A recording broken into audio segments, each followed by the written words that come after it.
The book of Joshua chapter 1.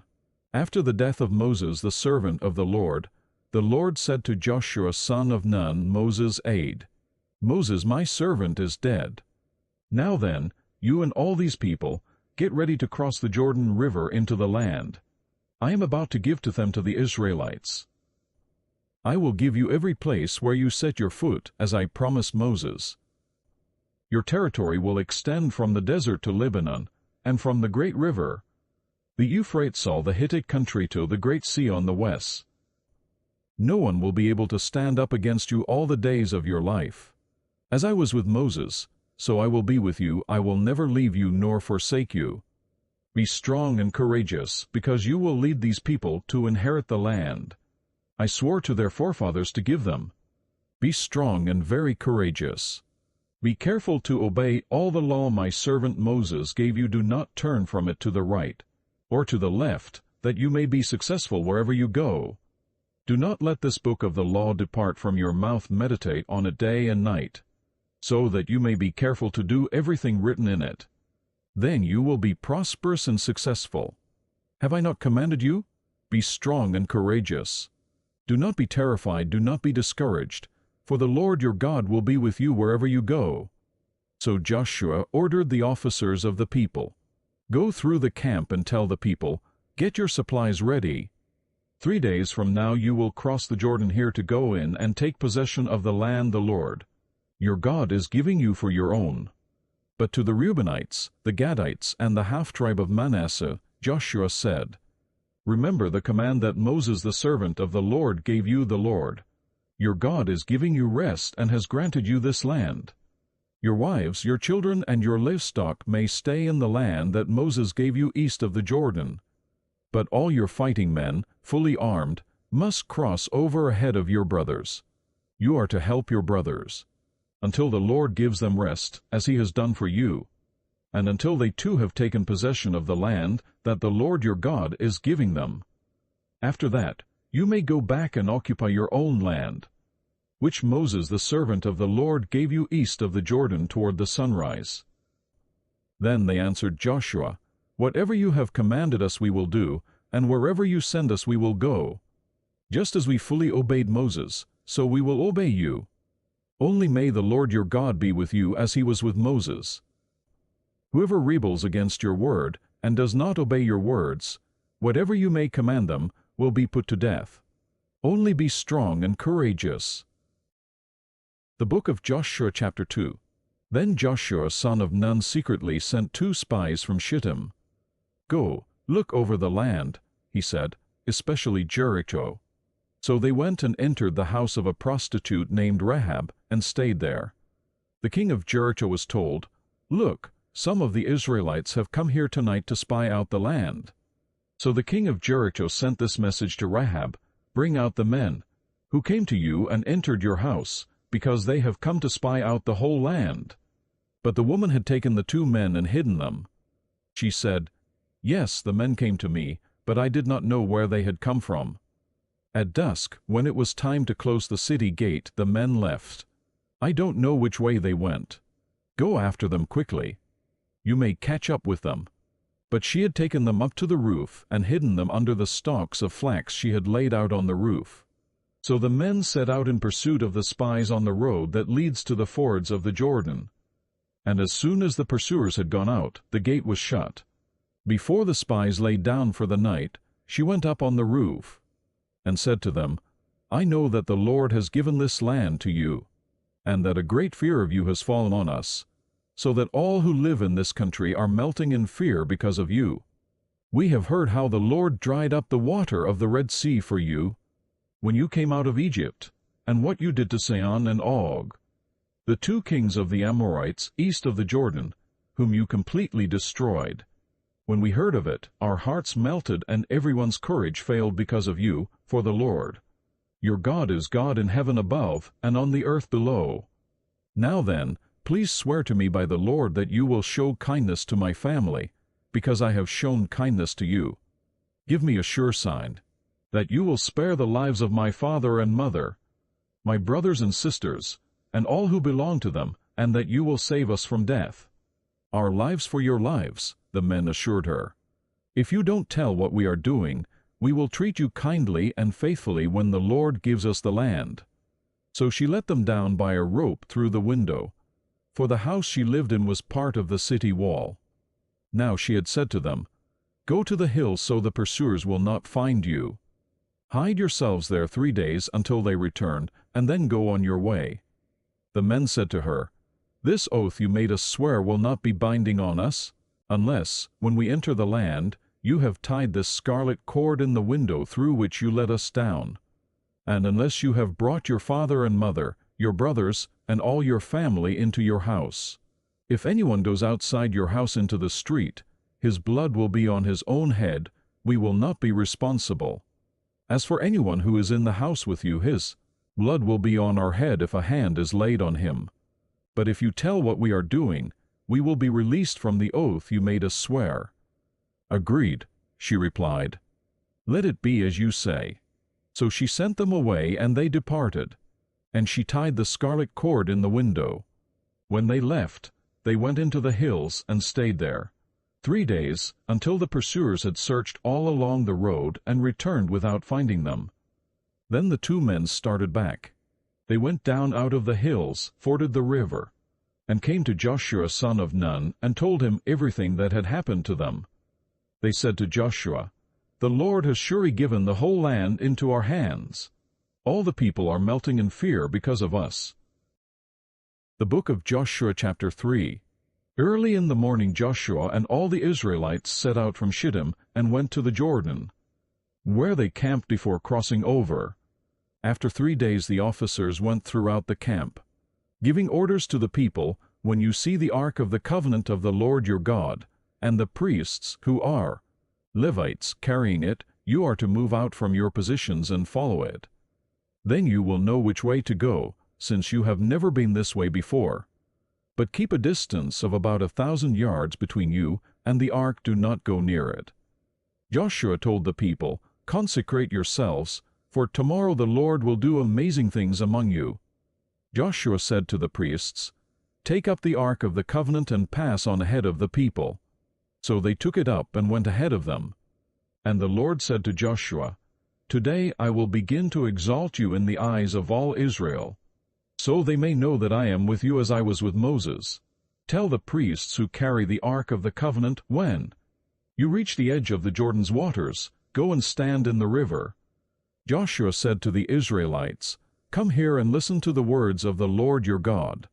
This is how you will know that the living God is among you, and that he will certainly drive out before you the Canaanites, Hittites, Hivites, Perizzites, Girgashites, Amorites, and Jebusites. See, the ark of the covenant of the Lord of all the earth will go into the Jordan ahead of you. Now then, choose 12 men from the tribes of Israel, 1 from each tribe. And as soon as the priests who carry the ark of the Lord of all the earth set foot in the Jordan, its waters flowing downstream will be cut off and stand up in a heap."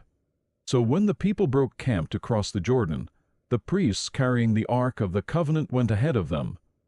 Now the Jordan is at flood stage all during harvest. Yet as soon as the priests who carried the ark reached the Jordan, and their feet touched the water's edge, the water from upstream stopped flowing.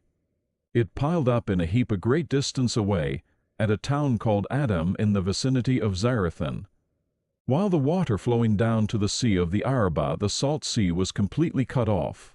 So the people crossed over opposite Jericho. The priests who carried the ark of the covenant of the Lord stood firm on dry ground in the middle of the Jordan, while all Israel passed by until the whole nation had completed the crossing on dry ground. The book of Joshua chapter 4. When the whole nation had finished crossing the Jordan, the Lord said to Joshua, "Choose 12 men from among the people, 1 from each tribe, and tell them to take up 12 stones from the middle of the Jordan from right, where the priests stood, and to carry them over with you, and put them down at the place where you stay tonight."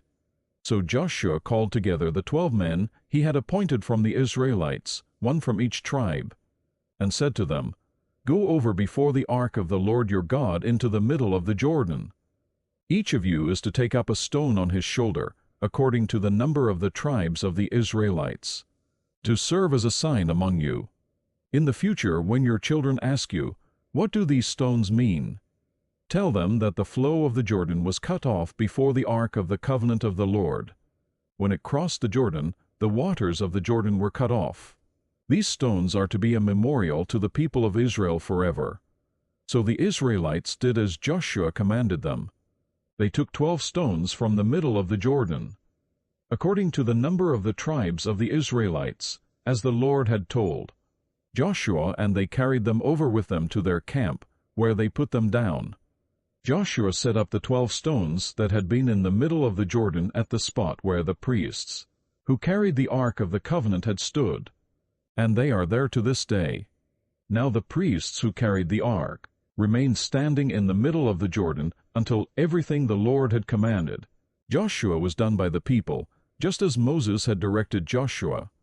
The people hurried over, and as soon as all of them had crossed the ark of the Lord, and the priests came to the other side while the people watched, the men of Reuben, Gad, and the half-tribe of Manasseh crossed over, armed in front of the Israelites, as Moses had directed them. About 40,000, armed for battle, crossed over before the Lord to the plains of Jericho for war. That day the Lord exalted Joshua in the sight of all Israel, and they revered him all the days of his life, just as they had revered Moses. Then the Lord said to Joshua, "Command the priests carrying the ark of the testimony to come up out of the Jordan." So Joshua commanded the priests, "Come up out of the Jordan." And the priests came up out of the river carrying the ark of the covenant of the Lord. No sooner had they set their feet on the dry ground than the waters of the Jordan returned to their place and ran at flood stage as before. On the 10th day of the first month, the people went up from the Jordan and camped at Gilgal on the eastern border of Jericho. And Joshua set up at Gilgal the 12 stones they had taken out of the Jordan. He said to the Israelites, "In the future, when your descendants ask their fathers, 'What do these stones mean?' tell them, 'Israel crossed the Jordan on dry ground. For the Lord your God dried up the Jordan before you until you had crossed over. The Lord your God did to the Jordan just what he had done to the Red Sea when he dried it up before us until we had crossed over.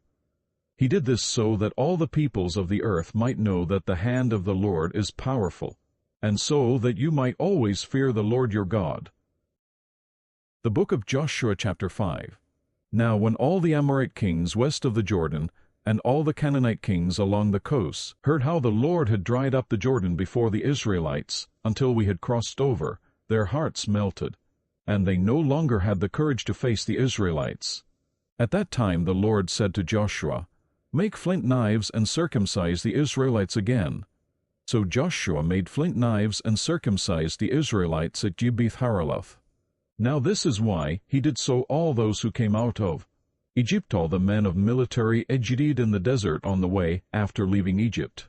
All the people that came out had been circumcised, but all the people born in the desert during the journey from Egypt had not.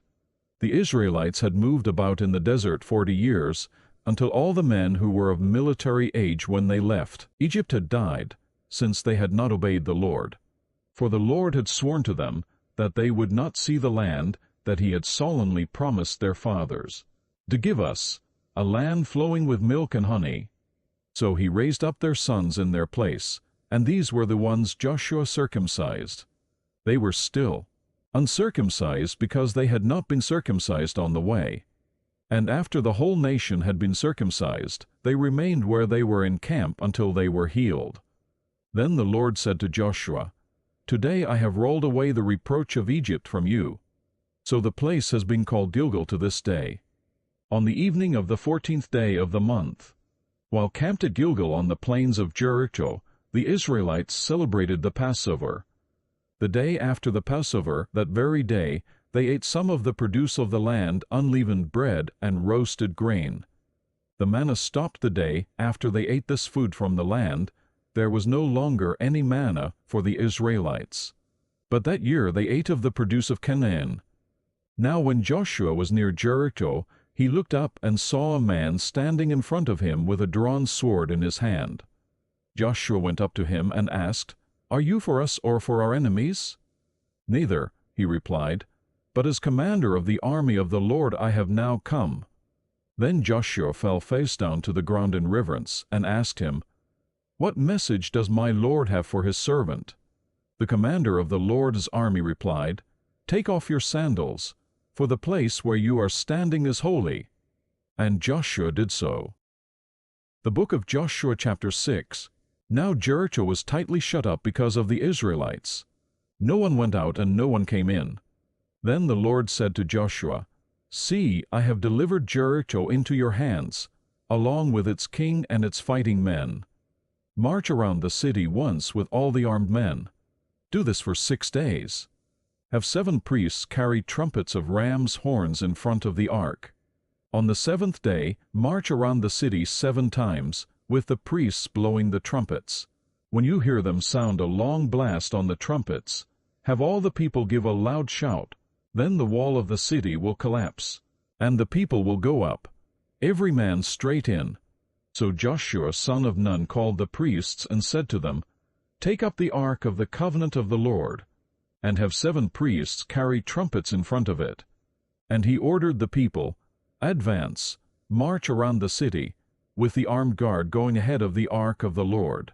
When Joshua had spoken to the people, the 7 priests carrying the 7 trumpets before the Lord went forward, blowing their trumpets, and the ark of the Lord's covenant followed them.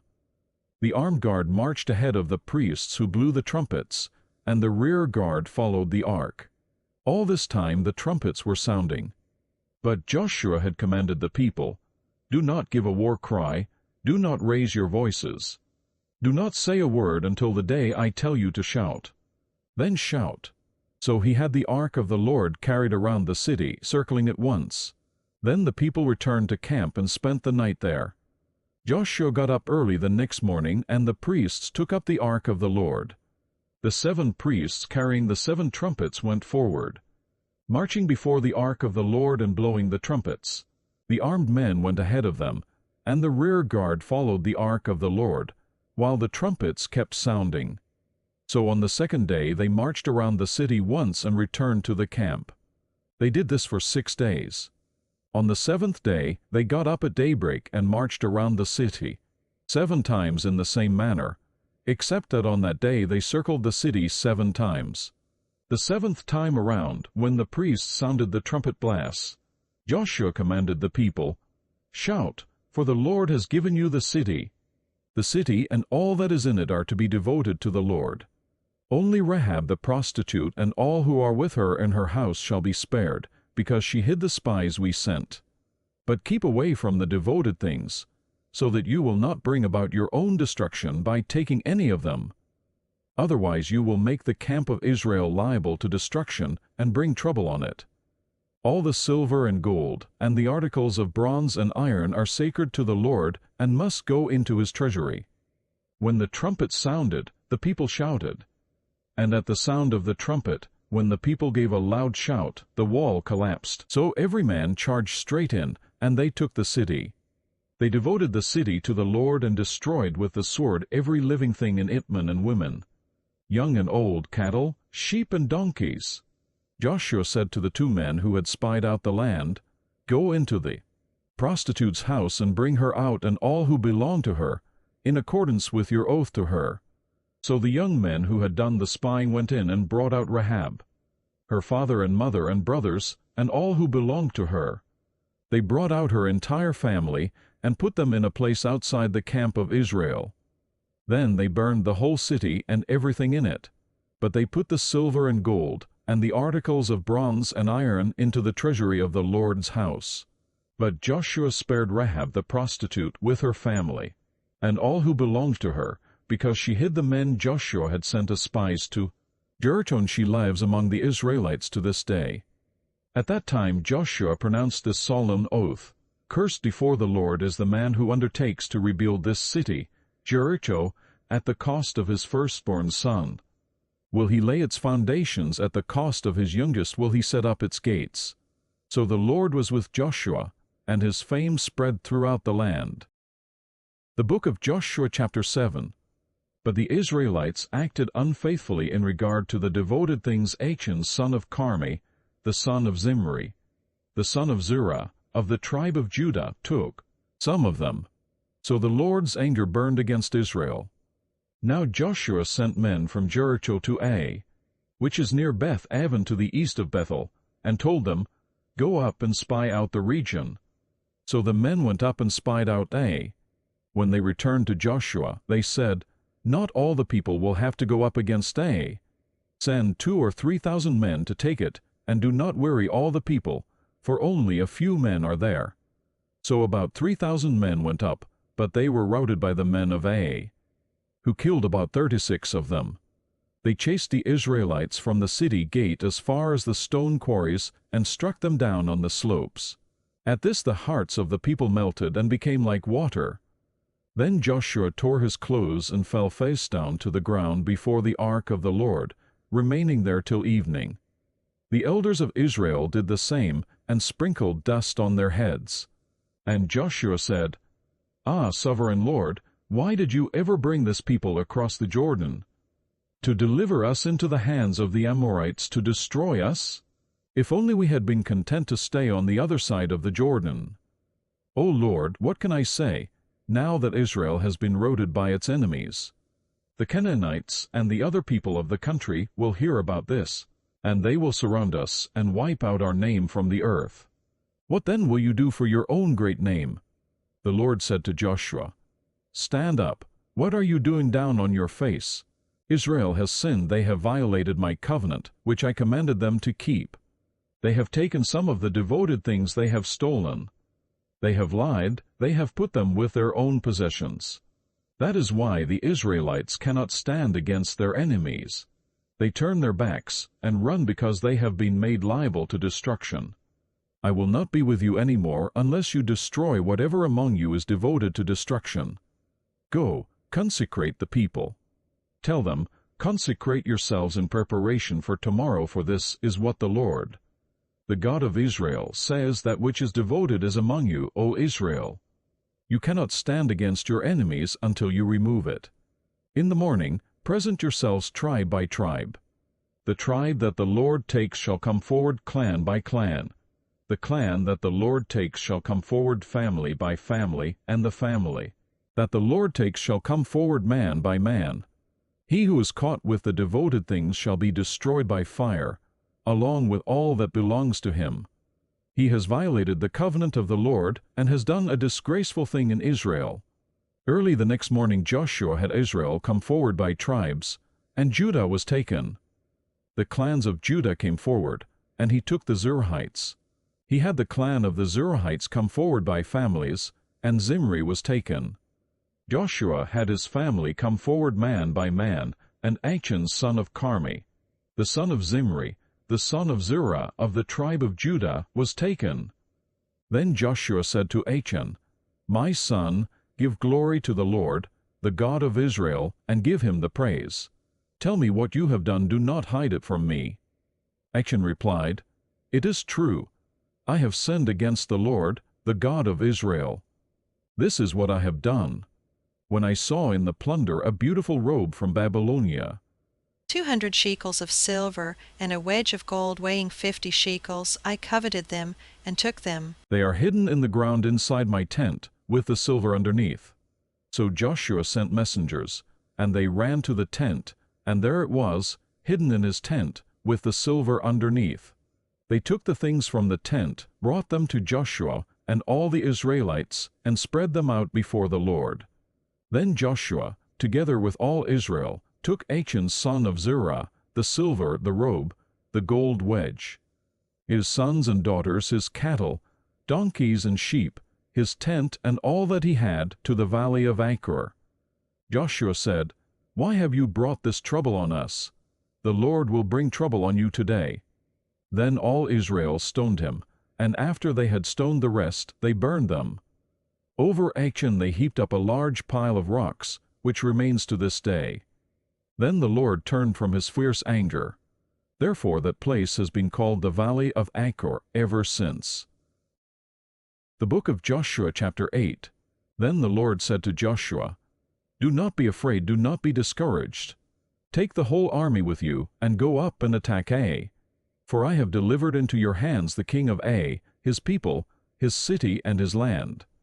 You shall do to Ai and its king as you did to Jericho and its king, except that you may carry off their plunder and livestock for yourselves. Set an ambush behind the city." So Joshua and the whole army moved out to attack Ai. He chose 30,000 of his best fighting men and sent them out at night. With these orders, listen carefully. You are to set an ambush behind the city. Don't go very far from it. All of you be on the alert. I and all those with me will advance on the city, and when the men come out against us, as they did before, we will flee from them. They will pursue us until we have lured them away from the city, for they will say, "They are running away from us as they did before." So when we flee from them, you are to rise up from ambush and take the city. The Lord your God will give it into your hand. When you have taken the city, set it on fire. Do what the Lord has commanded. See to it you have my orders. Then Joshua sent them off, and they went to the place of ambush, and lay in wait between Bethel and Ai. To the west of Abed Joshua spent that night with the people. Early the next morning Joshua mustered his men, and he and the leaders of Israel marched before them to Ai. The entire force that was with him marched up, and approached the city, and arrived in front of it. They set up camp north of Ai, with the valley between them and the city. Joshua had taken about 5,000 men, and set them in ambush between Bethel and Ai to the west of the city. They had the soldiers take up their positions, all those in the camp to the north of the city, and the ambush to the west of it. That night Joshua went into the valley.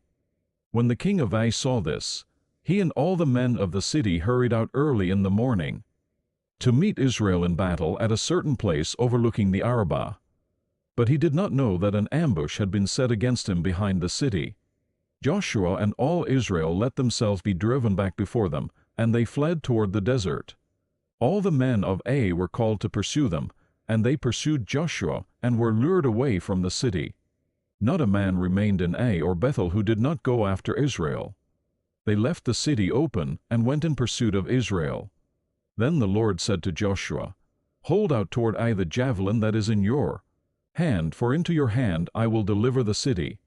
So Joshua held out his javelin toward Ai. As soon as he did this, the men in the ambush rose quickly from their position and rushed forward.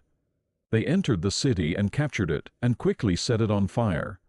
The men of Ai looked back and saw the smoke of the city rising against the sky. But they had no chance to escape in any direction, for the Israelites, who had been fleeing toward the desert, had turned back against their pursuers. For when Joshua and all Israel saw that the ambush had taken the city, and that smoke was going up from the city, they turned around and attacked the men of Ai.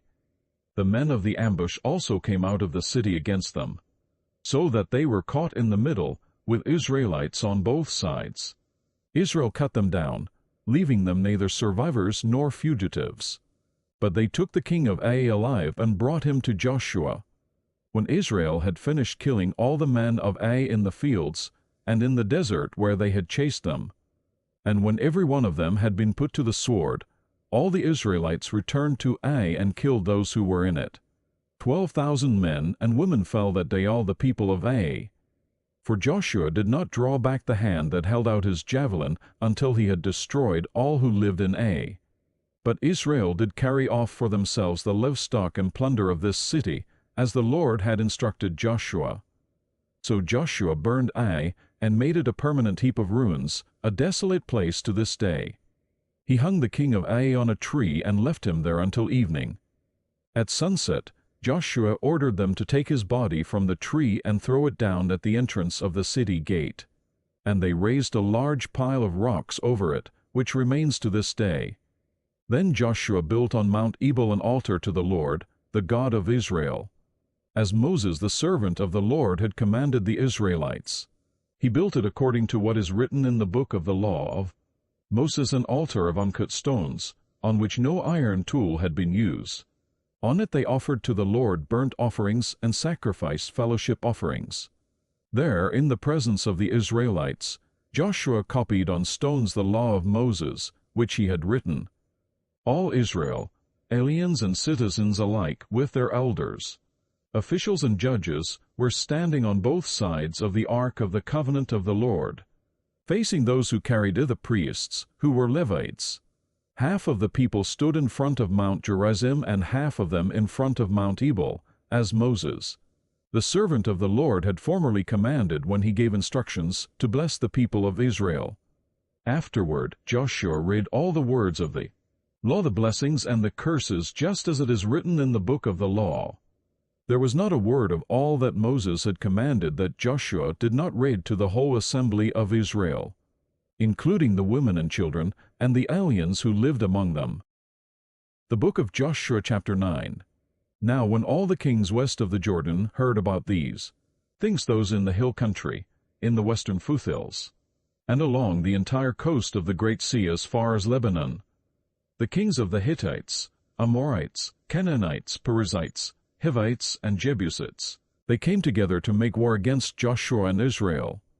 However, when the people of Gibeon heard what Joshua had done to Jericho and Ai, they resorted to a ruse. They went as a delegation whose donkeys were loaded with worn-out sacks and old wineskins, cracked and mended.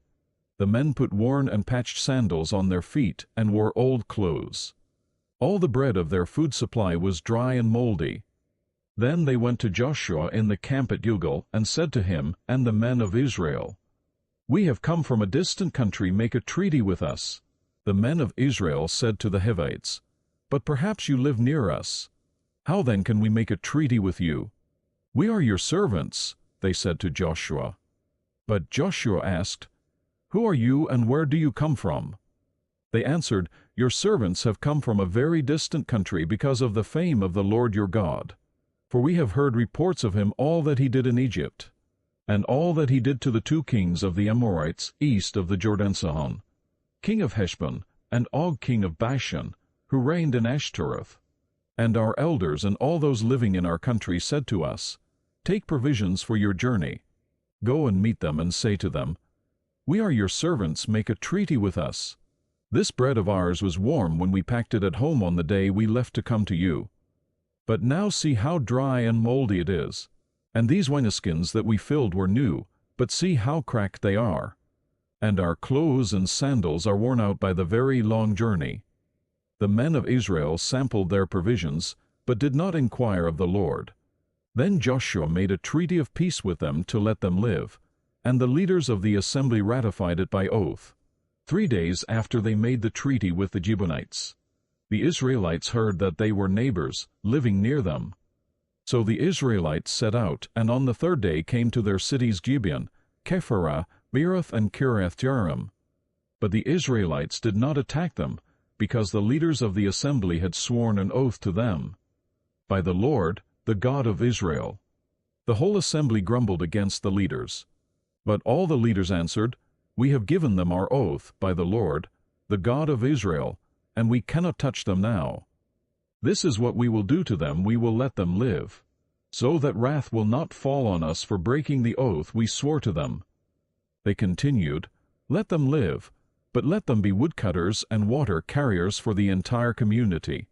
So the leader's promise to them was kept. Then Joshua summoned the Gibeonites and said, "Why did you deceive us by saying, 'We live a long way from you,' while actually you live near us? You are now under a curse. You will never cease to serve as woodcutters and water carriers for the house of my God." They answered Joshua, "Your servants were clearly told how the Lord, your God, had commanded his servant Moses to give you the whole land and to wipe out all its inhabitants from before you. So we feared for our lives because of you, and that is why we did this. We are now in your hands. Do to us whatever seems good and right to you." So Joshua saved them from the Israelites, and they did not kill them. That day he made the Gibeonites woodcutters and water carriers for the community, and for the altar of the Lord at the place the Lord would choose. And that is what they are to this day. The book of Joshua chapter 10. Now Adonizedek king of Jerusalem heard that Joshua had taken Ai and totally destroyed it, doing to Ai and its king as he had done to Jericho and its king, and that the people of Gibeon had made a treaty of peace with Israel and were living near them. He and his people were very much alarmed at this, because Gibeon was an important city, like one of the royal cities. It was larger than Ai, and all its men were good fighters. So Adonizedek king of Jerusalem appealed to Hoham king of Hebron, Piram king of Jarmuth, Japhia king of Lachish, and Dibber king of Eglon. "Come up and help me attack Gibeon," he said, "because it has made peace with Joshua and the Israelites." Then the 5 kings of the Amorites, the kings of Jerusalem, Hebron, Jarmuth, Lachish, and Eglon, joined forces. They moved up with all their troops and took up positions against Gibeon and attacked it. The Gibeonites then sent word to Joshua in the camp at Gilgal, "Do not abandon your servants. Come up to us quickly and save us. Help us, because all the Amorite kings from the hill country have joined forces against us." So Joshua marched up from Gilgal with his entire army, including all the best fighting men.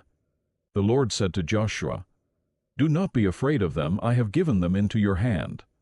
Not one of them will be able to withstand you."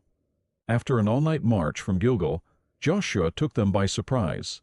The Lord threw them into confusion before Israel, who defeated them in a great victory at Gibeon.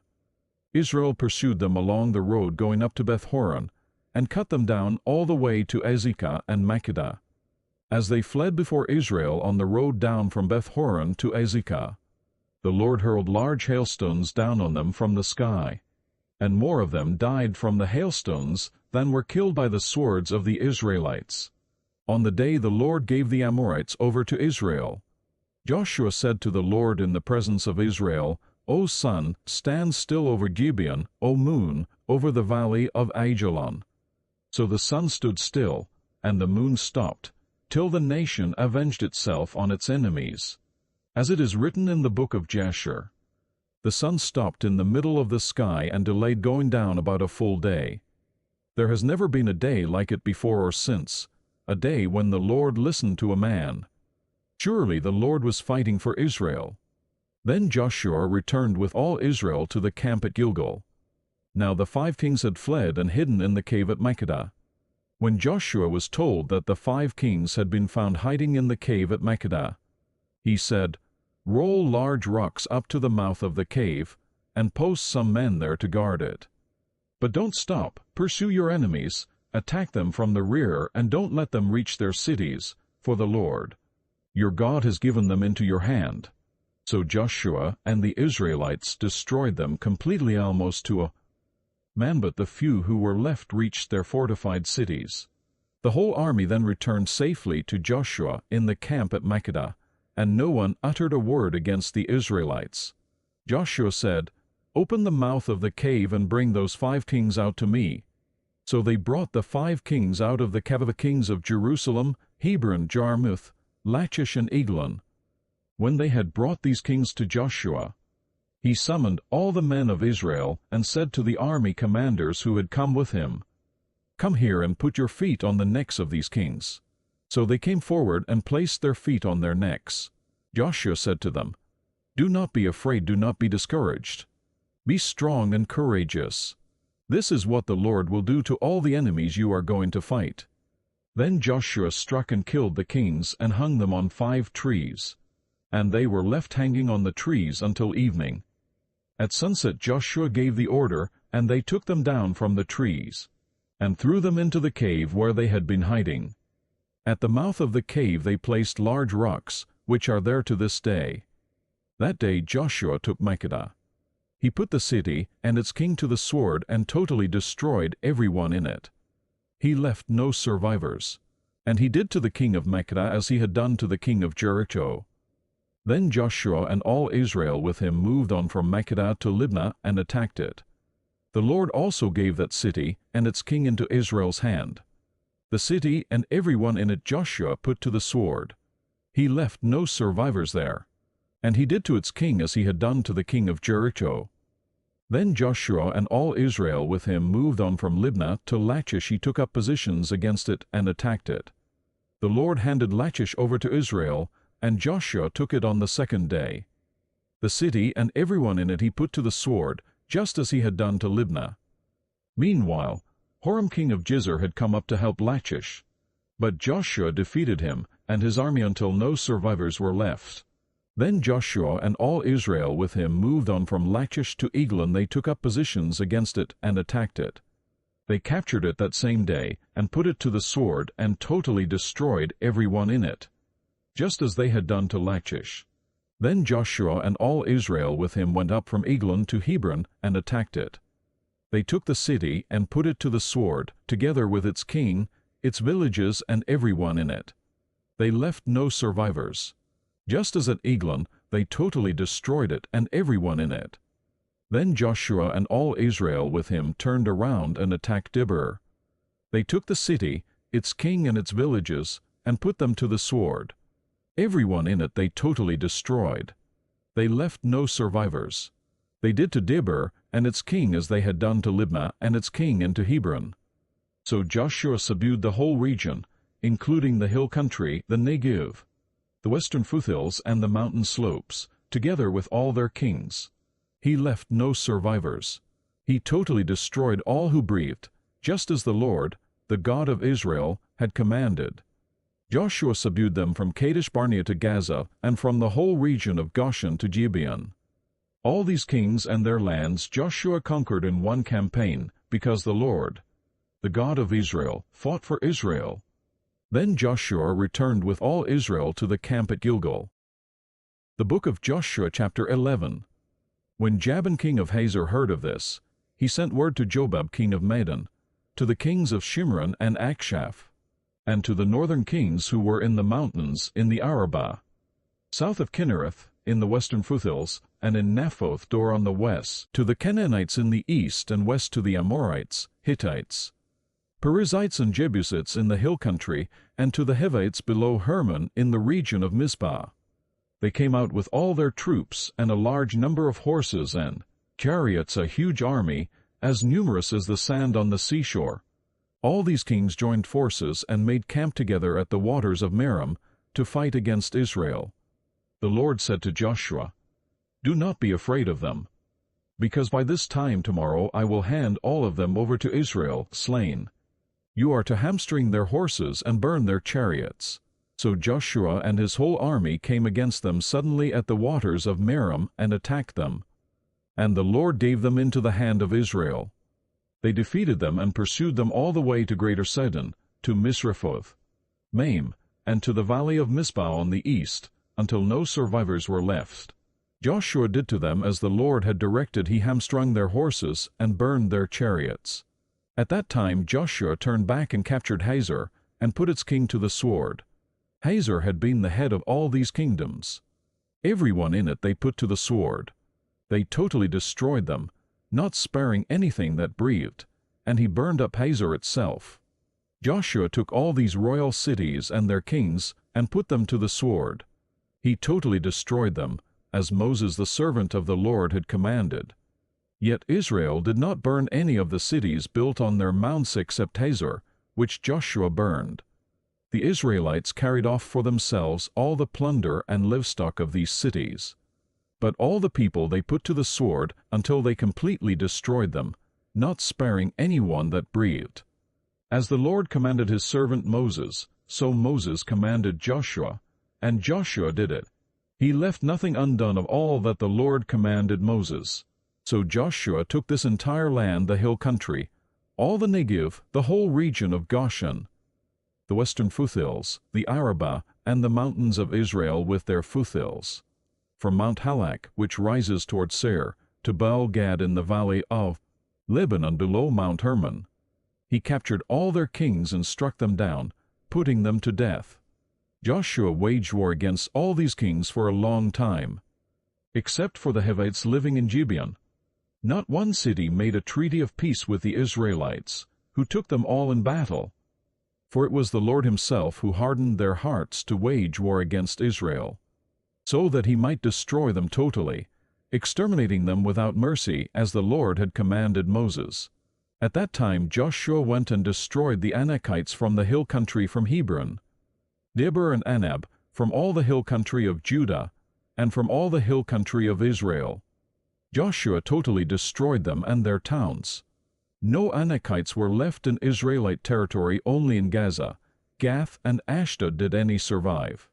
So Joshua took the entire land, just as the Lord had directed Moses. And he gave it as an inheritance to Israel according to their tribal divisions. Then the land had rest from war. The book of Joshua chapter 12. These are the kings of the land whom the Israelites had defeated, and whose territory they took over east of the Jordan, from the Arnon gorge to Mount Hermon, including all the eastern side of the Arabah. Sihon king of the Amorites, who reigned in Heshbon. He ruled from Aroer on the rim of the Arnon gorge from the middle of the gorge to the Jabbok river, which is the border of the Ammonites. This included half of Gilead. He also ruled over the eastern Arabah from the Sea of Kinnereth to the Sea of the Arabah, the Salt Sea to Beth-Jeshemoth, and then southward below the slopes of Pisgah, and the territory of Og king of Bashan, one of the last of the Riphates, who reigned in Ashtaroth and Edrei. He ruled over Mount Hermon, Salekah, all of Bashan to the border of the people of Jeshur and Micah, and half of Gilead to the border of Sihon king of Heshbon. Moses, the servant of the Lord, and the Israelites conquered them.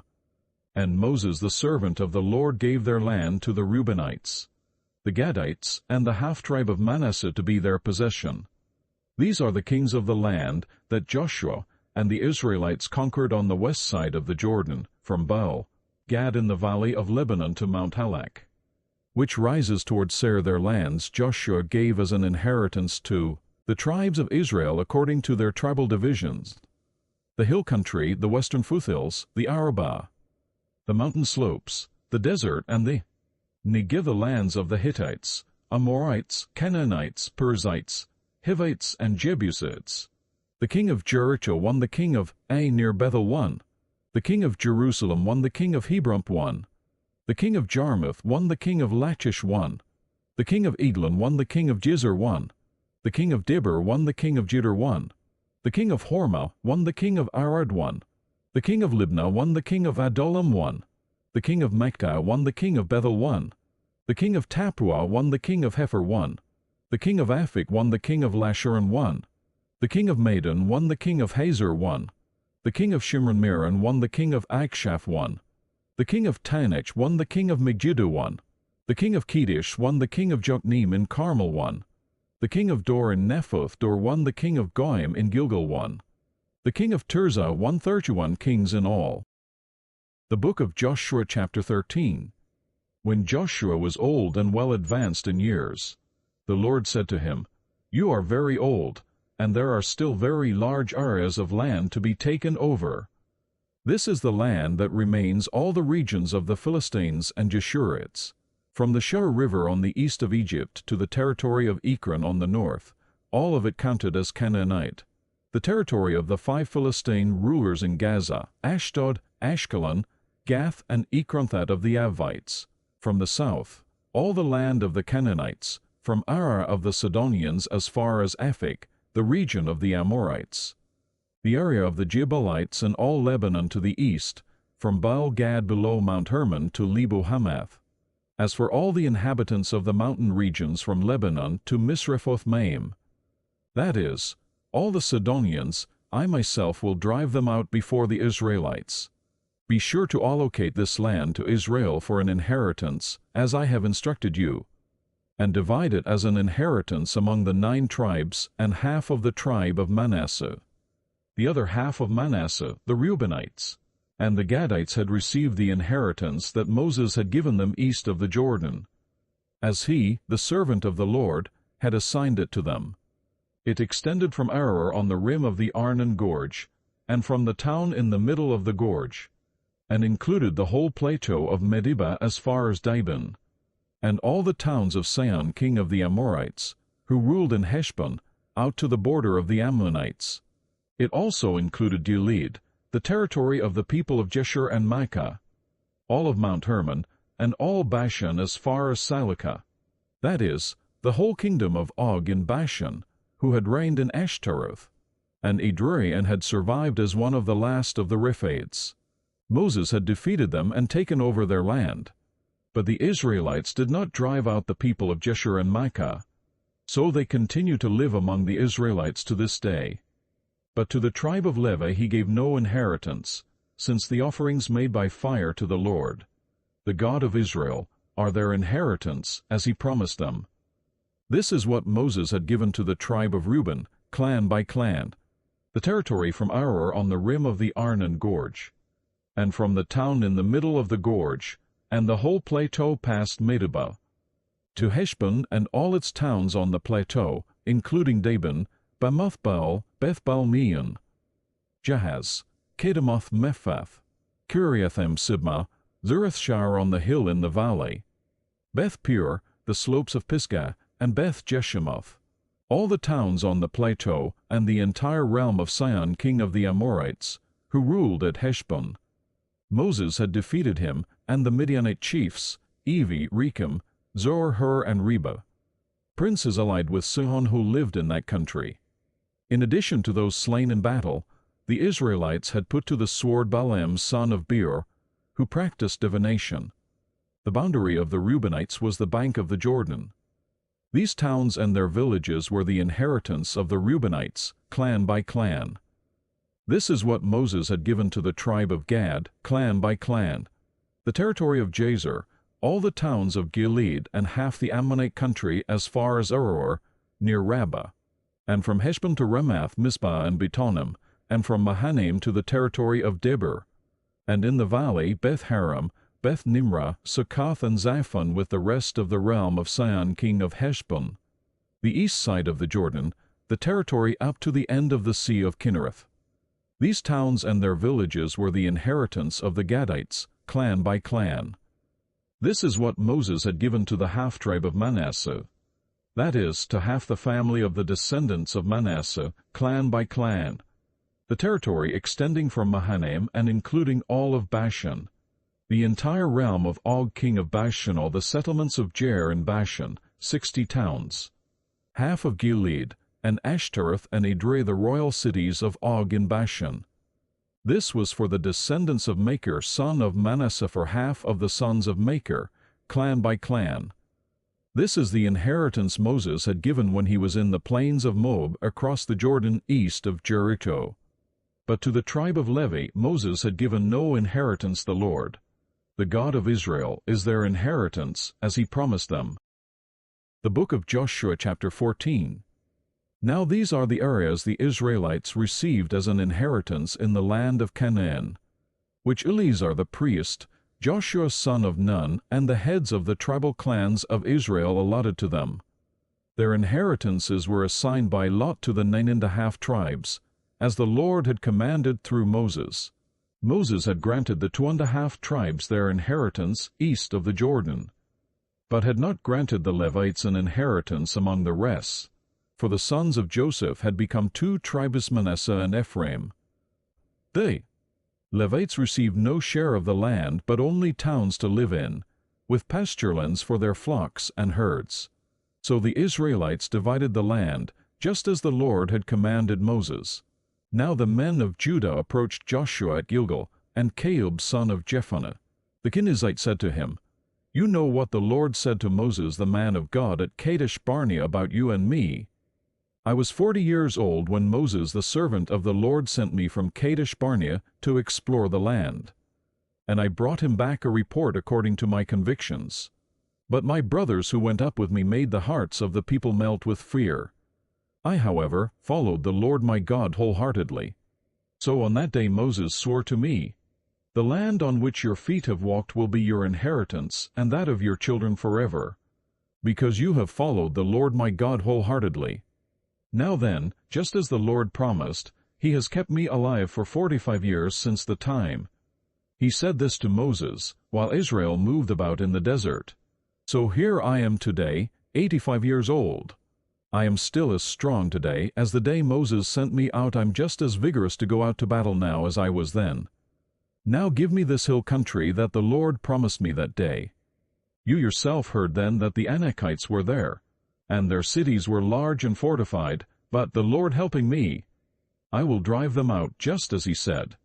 Then Joshua blessed Caleb son of Jephunneh, and gave him Hebron as his inheritance.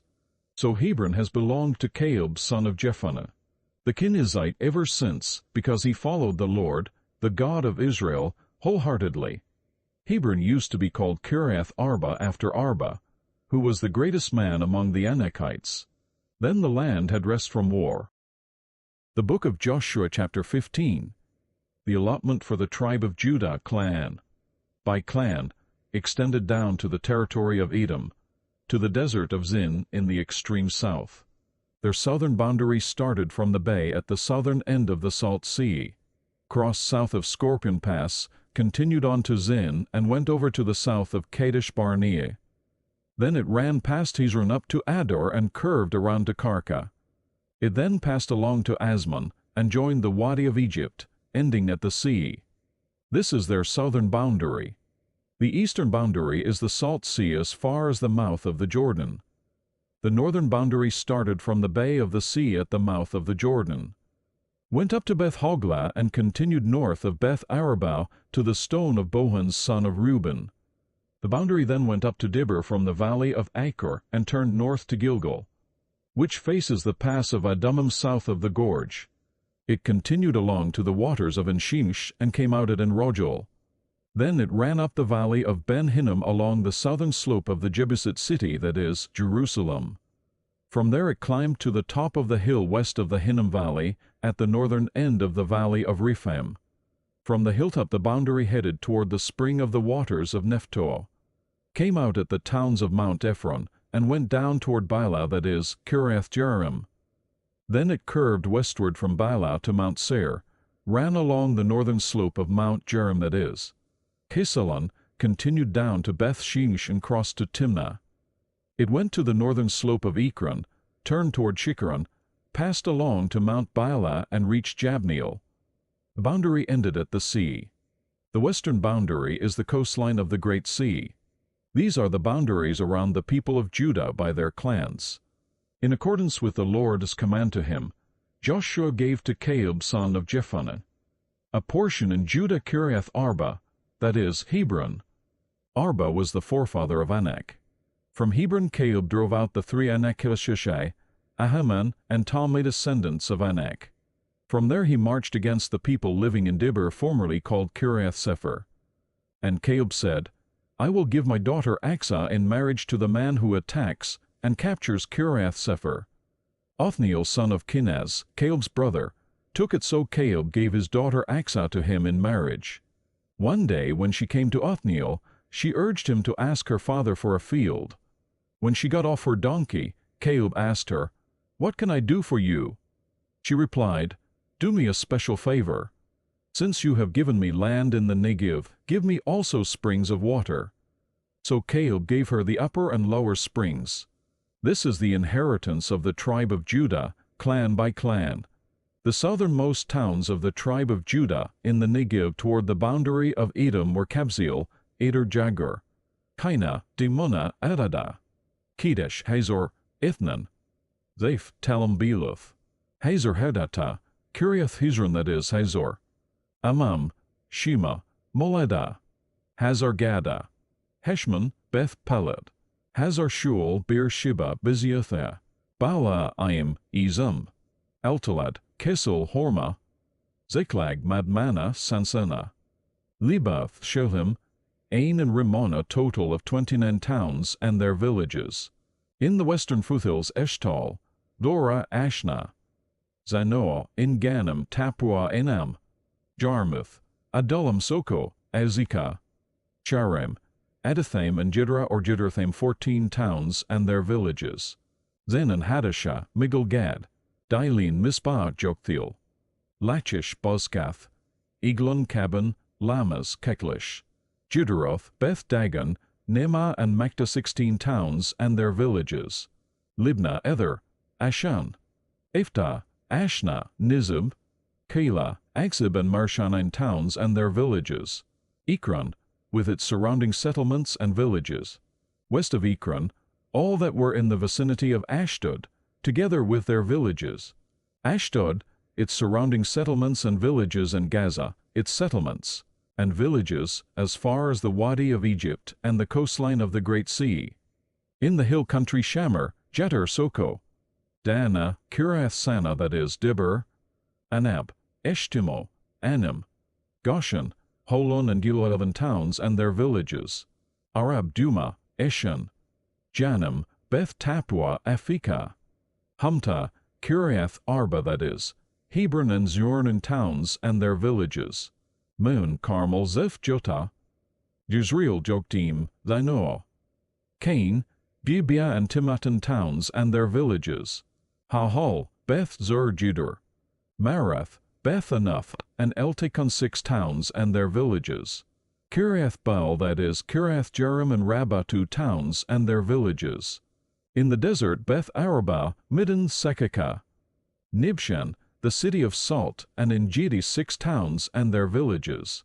Judah could not dislodge the Jebusites, who were living in Jerusalem to this day.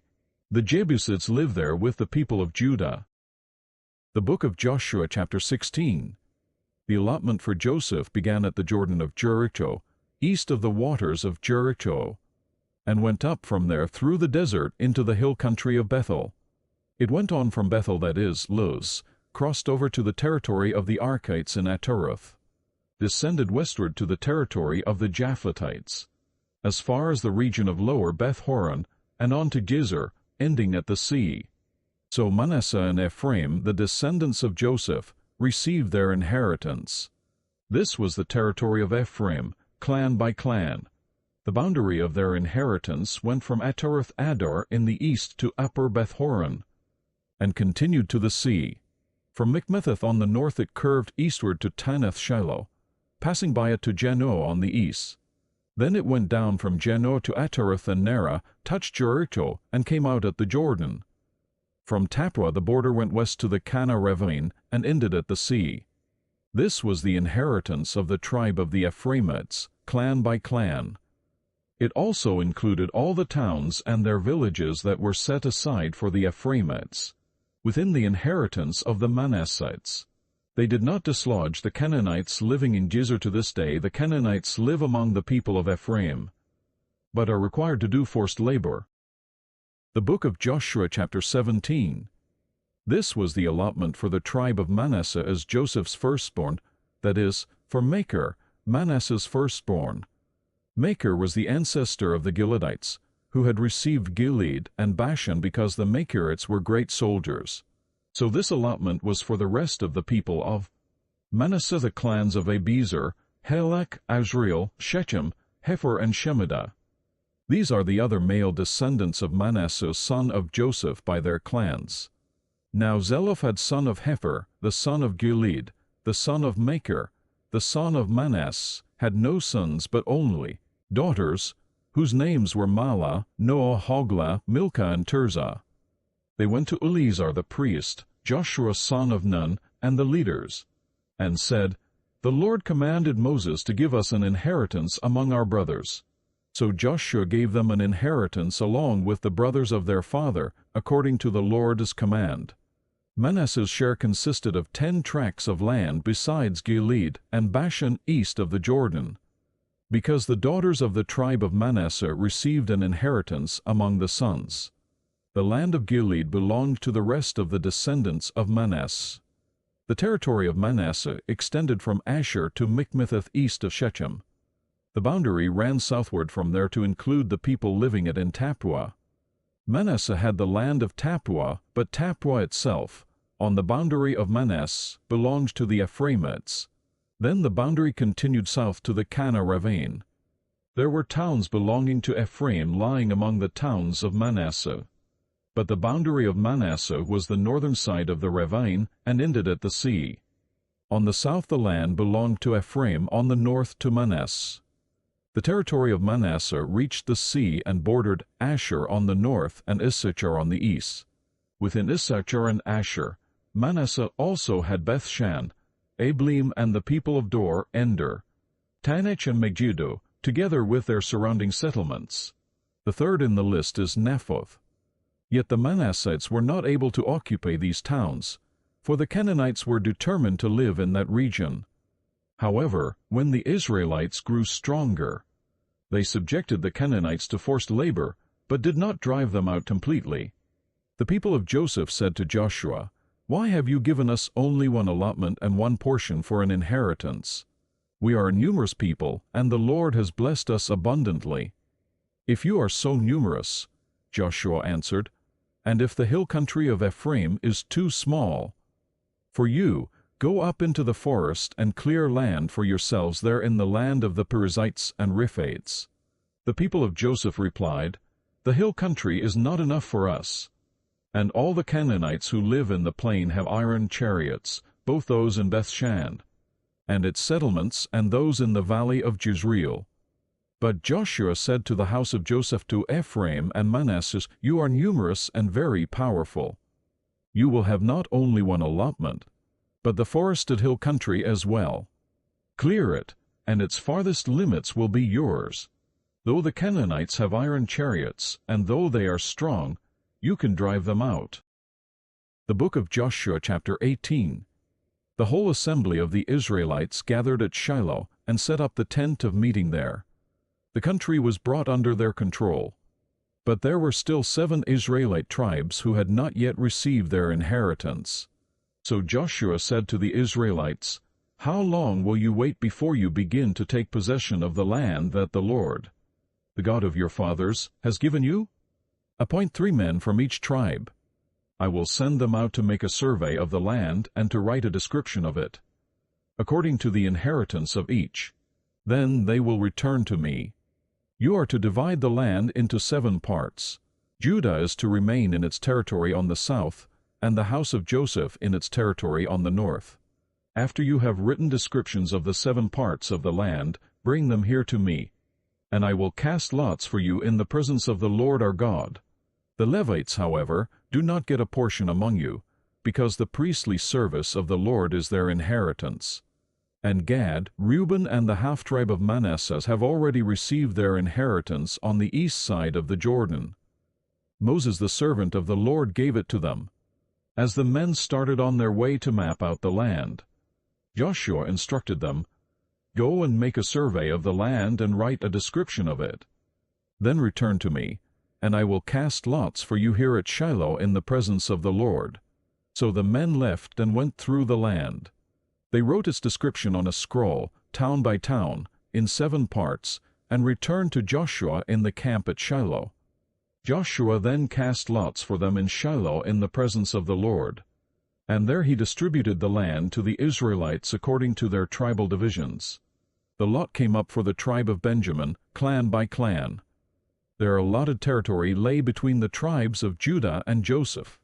On the north side their boundary began at the Jordan, past the northern slope of Jericho, and headed west into the hill country, coming out at the desert of Beth-aven. From there it crossed to the south slope of Luz, that is, Bethel, and went down to Ataroth-Adar on the hill south of Lower Beth-horon.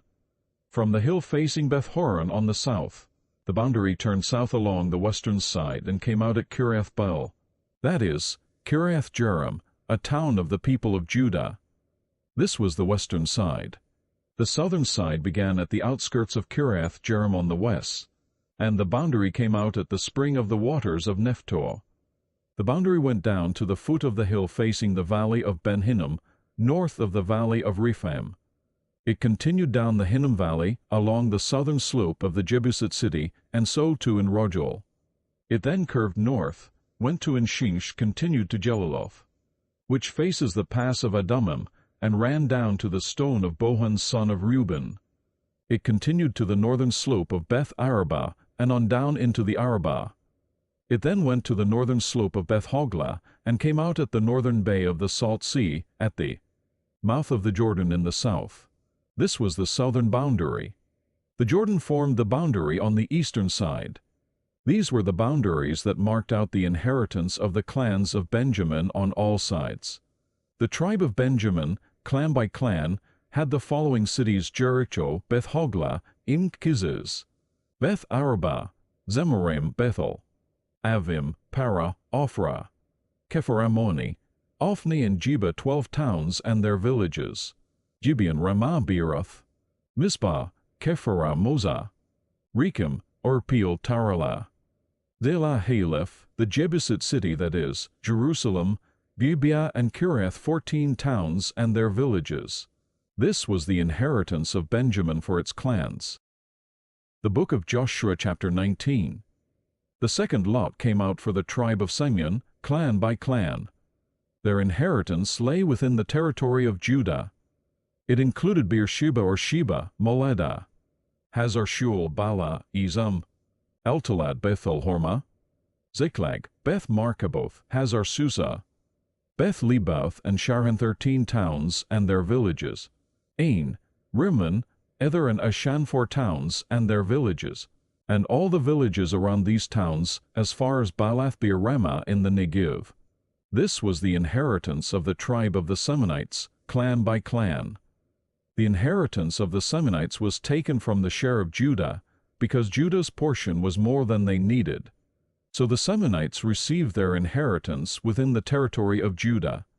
The third lot came up for Zebulun. Clan by clan, the boundary of their inheritance went as far as Sarid. Going west it ran to Maralah, touched Dabbesheth, and extended to the ravine near Jokneam. It turned east from Sarid toward the sunrise to the territory of Keseloth-Tabor, and went on to Daberath and up to Japhia.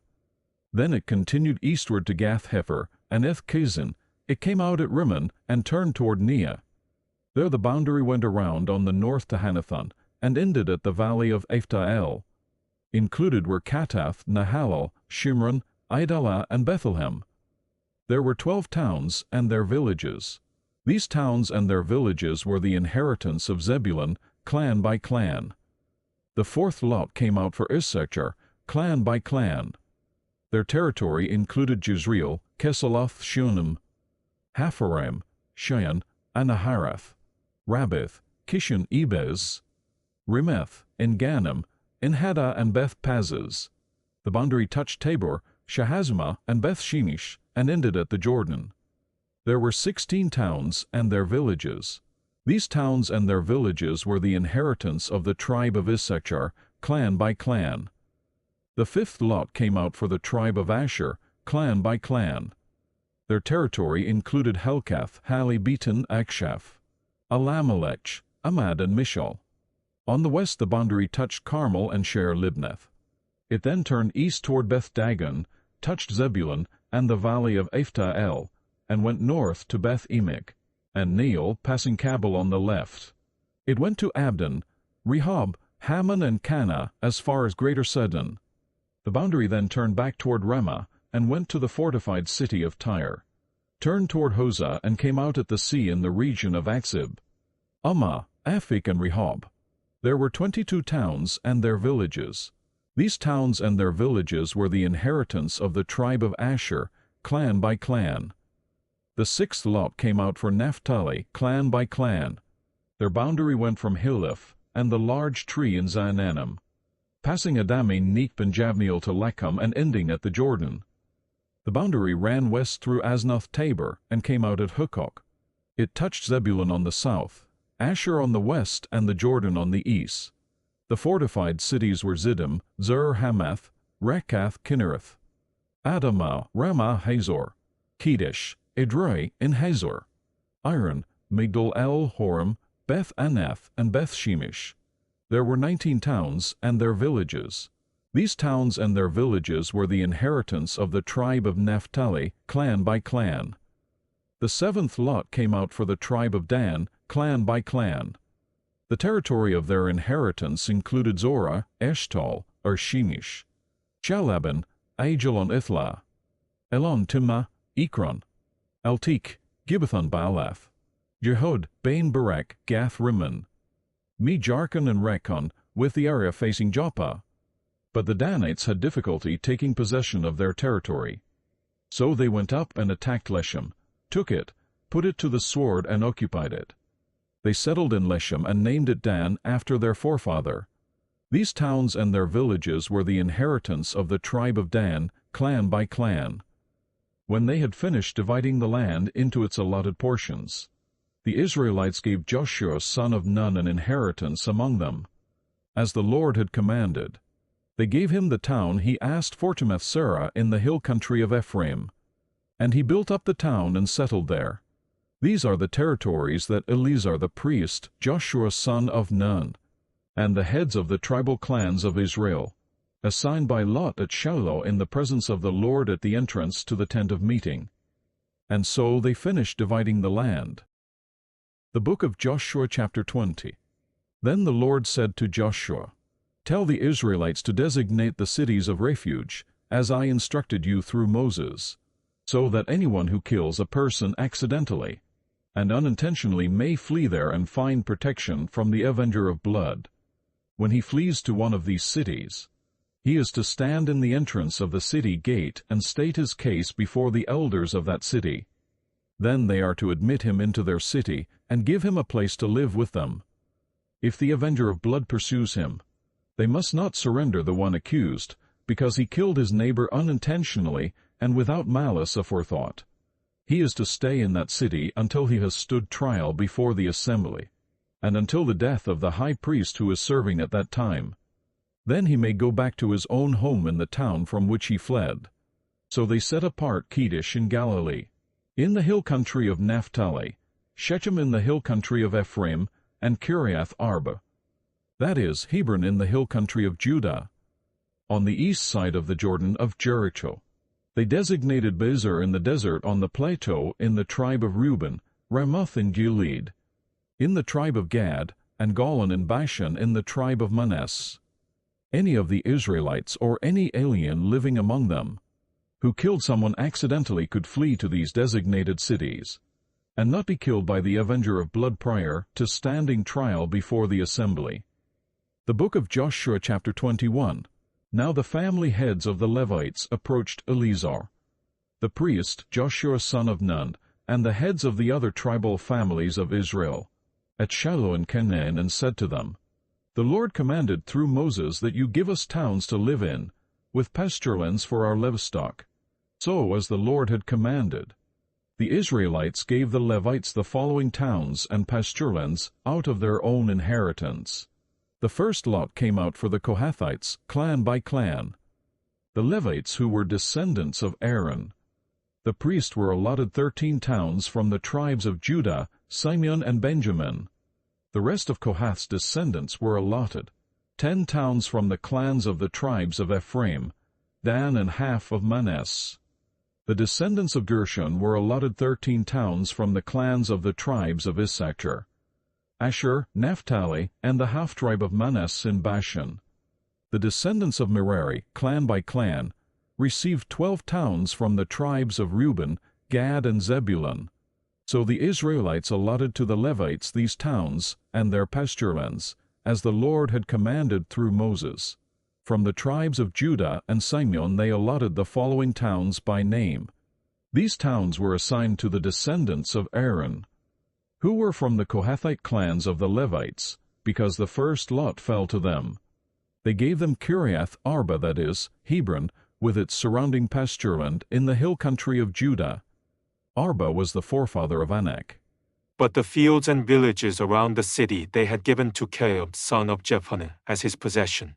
So to the descendants of Aaron, the priests, they gave Hebron, a city of refuge for one accused of murder, Libnah, Jeter, Eshtemoh, Holon, Dibber, Ain, Juttah, and Bethshemesh, together with their pasturelands 9 towns from these 2 tribes.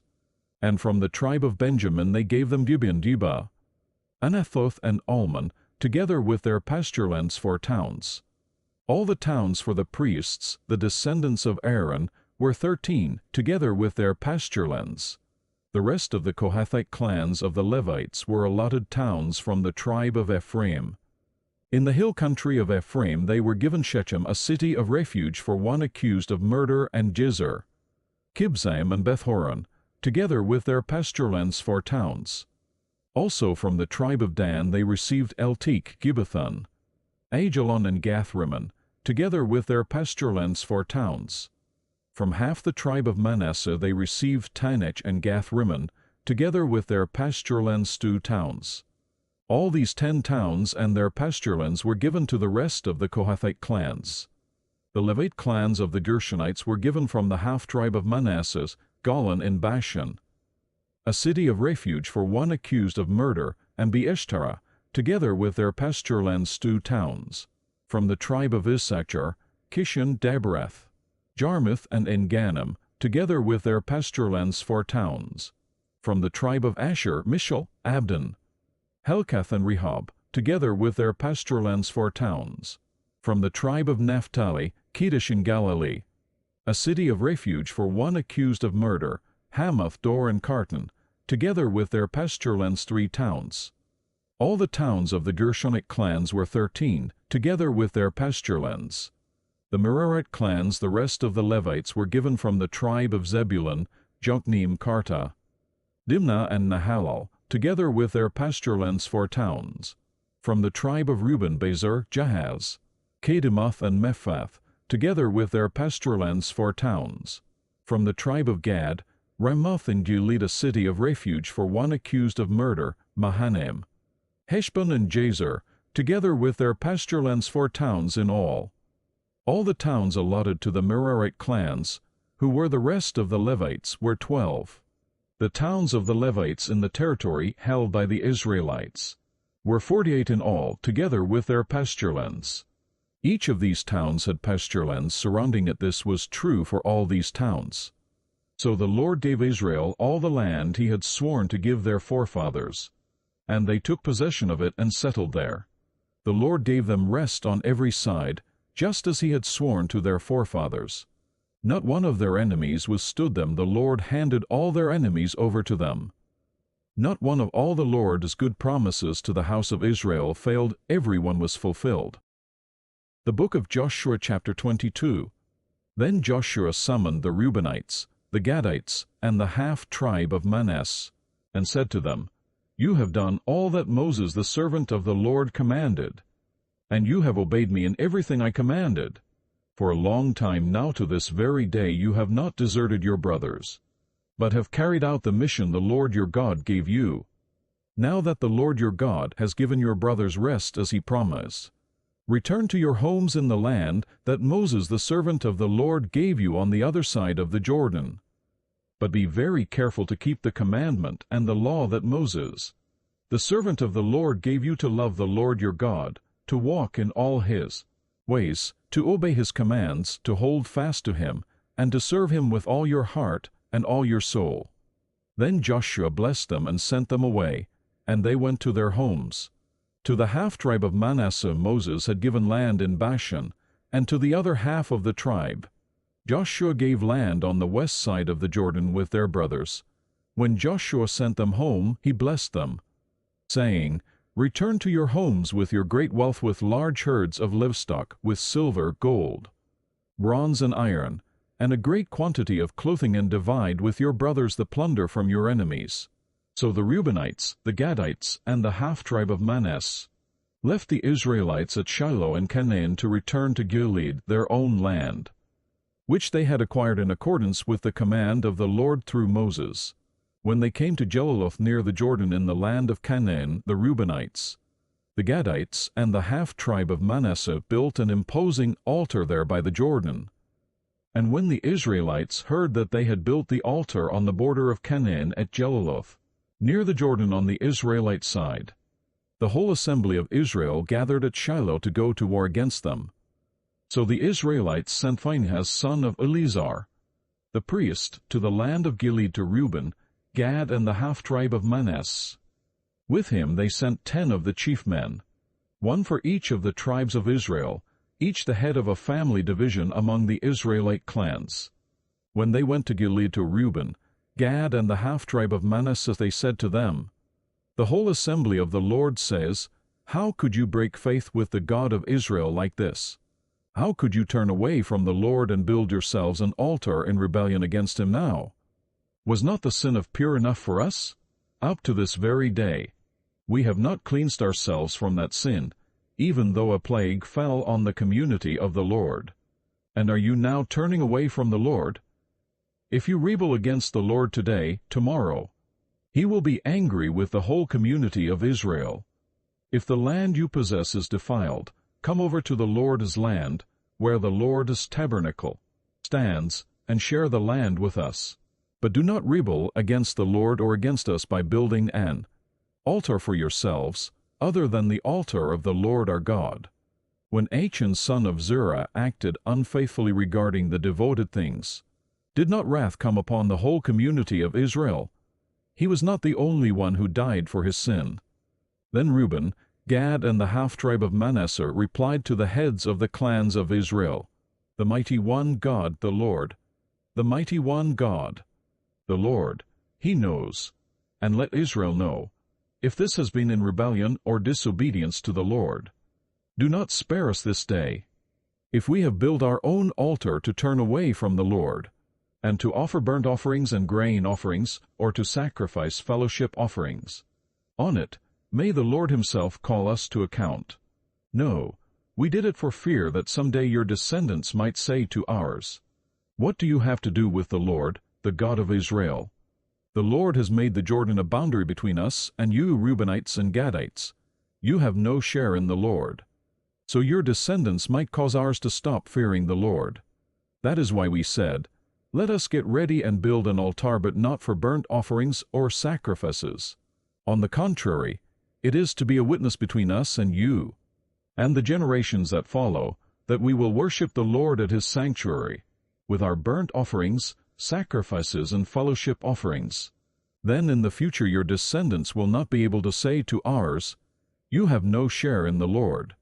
And we said, If they ever say this to us, or to our descendants, we will answer, Look at the replica of the Lord's altar, which our fathers built, not for burnt offerings and sacrifices, but as a witness between us and you.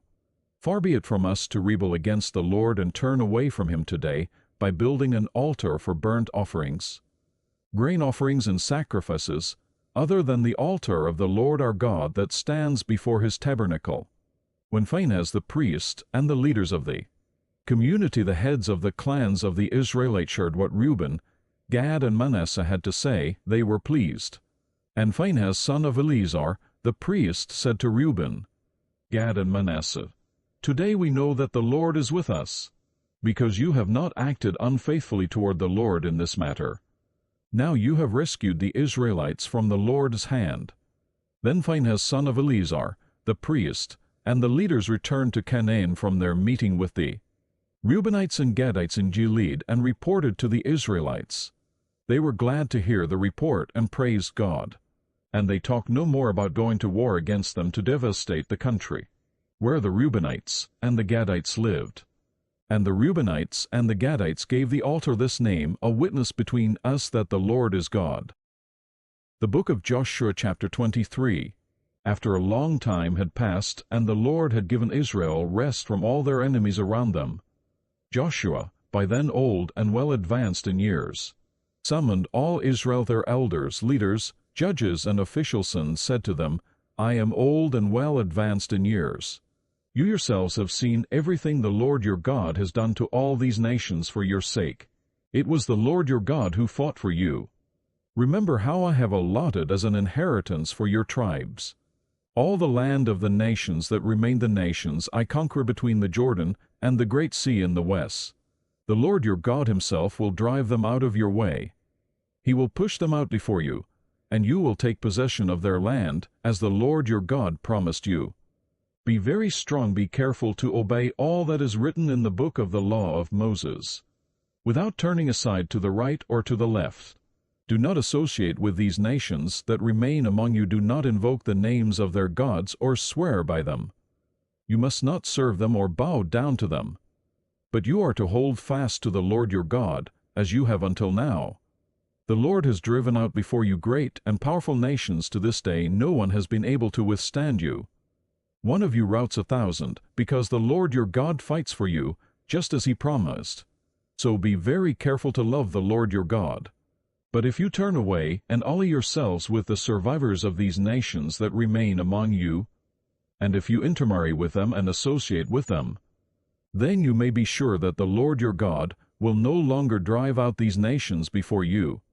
Instead, they will become snares and traps for you, whips on your backs and thorns in your eyes, until you perish from this good land, which the Lord your God has given you.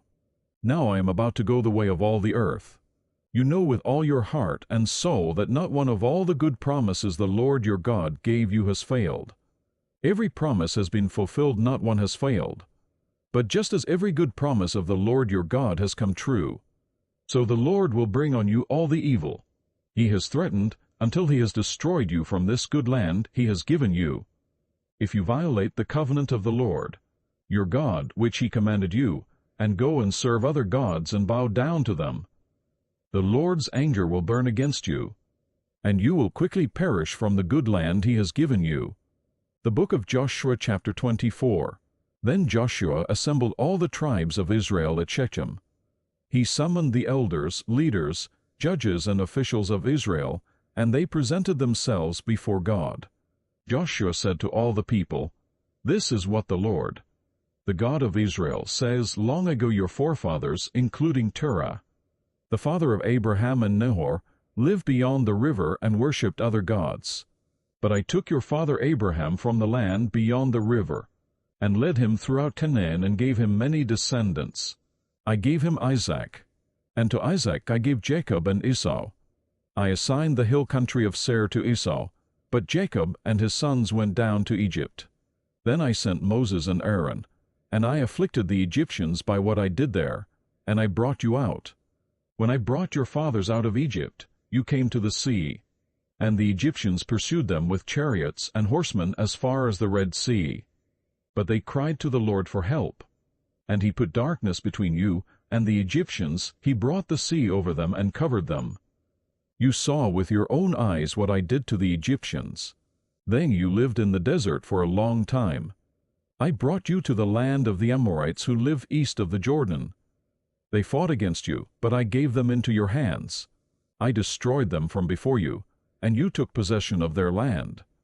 When Balak son of Zippor, the king of Moab, prepared to fight against Israel, he sent for Balaam son of Beor to put a curse on you. But I would not listen to Balaam, so he blessed you again and again, and I delivered you out of his hand.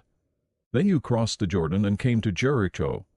The citizens of Jericho fought against you, as did also the Amorites, Perizzites, Canaanites, Hittites, Girgashites, Hivites, and Jebusites, but I gave them into your hands. I sent the hornet ahead of you, which drove them out before you, also the 2 Amorite kings. You did not do it with your own sword and bow. So I gave you a land on which you did not toil, and cities you did not build. And you live in them, and eat from vineyards and olive groves that you did not plant. Now fear the Lord and serve him with all faithfulness. Throw away the gods your forefathers worshipped beyond the river and in Egypt, and serve the Lord. But if serving the Lord seems undesirable to you, then choose for yourselves this day whom you will serve, whether the gods your forefathers served beyond the river, or the gods of the Amorites, in whose land you are living. But as for me and my household, we will serve the Lord." Then the people answered, "Far be it from us to forsake the Lord to serve other gods. It was the Lord our God himself who brought us and our fathers up out of Egypt, from that land of slavery, and performed those great signs before our eyes. He protected us on our entire journey and among all the nations through which we traveled. And the Lord drove out before us all the nations, including the Amorites, who lived in the land. We too will serve the Lord, because he is our God." Joshua said to the people, "You are not able to serve the Lord. He is a holy God, he is a jealous God. He will not forgive your rebellion and your sins. If you forsake the Lord and serve foreign gods, he will turn and bring disaster on you and make an end of you, after he has been good to you." But the people said to Joshua, "No, we will serve the Lord." Then Joshua said, "You are witnesses against yourselves that you have chosen to serve the Lord." "Yes, we are witnesses," they replied. "Now then," said Joshua, "throw away the foreign gods that are among you, and yield your hearts to the Lord, the God of Israel." And the people said to Joshua, "We will serve the Lord our God and obey him." On that day Joshua made a covenant for the people, and there at Shechem he drew up for them decrees and laws. And Joshua recorded these things in the book of the law of God. Then he took a large stone and set it up there under the oak near the holy place of the Lord. "See," he said to all the people, "this stone will be a witness against us. It has heard all the words the Lord has said to us. It will be a witness against you if you are untrue to your God." Then Joshua sent the people away, each to his own inheritance. After these things Joshua son of Nun, the servant of the Lord, died at the age of 110, and they buried him in the land of his inheritance at Timnath-serah. In the hill country of Ephraim, north of Mount Gash, Israel served the Lord throughout the lifetime of Joshua and of the elders who outlived him, and who had experienced everything the Lord had done for Israel. And Joseph's bones, which the Israelites had brought up from Egypt, were buried at Shechem in the tract of land that Jacob bought for 100 pieces of silver from the sons of Hamor, the father of Shechem. This became the inheritance of Joseph's descendants. And Eleazar son of Aaron died, and was buried at Gibeah, which had been allotted to his son Phinehas in the hill country of Ephraim. Mighty and victorious God, we come before you with hearts full of gratitude, reflecting on the lessons from the book of Joshua. You are the God who fulfills promises, leading your people into the land you have prepared for them. We thank you for your faithfulness, which never wavers, and for your guidance in every season of our lives. Lord, as you commanded Joshua to be strong and courageous, we ask for that same boldness in our lives. Help us to trust in your promises and step forward in faith, even when the path seems uncertain. Remind us that you go before us, just as you went before Israel, making a way through obstacles and bringing victory in battles. Teach us to meditate on your word day and night, so that we may walk in wisdom and obedience. Let your word be the foundation of our lives, guiding our decisions and shaping our character. May we, like Joshua, lead lives that honor you and inspire others to follow your ways. Father, we thank you for the victories you bring and the inheritance you provide. Help us to steward your blessings well and to remain faithful to your covenant. Let us remember that every triumph comes not by our strength, but by your mighty hand. Just as the Israelites renewed their covenant with you, we renew our commitment today to serve you wholeheartedly. May we declare, as Joshua did, "As for me and my house, we will serve the Lord." Guide us into the plans you have prepared for us, and give us the faith to trust in your timing. May our lives reflect your glory and proclaim your goodness to the world. In the name of Jesus, our eternal Savior and Deliverer. Amen.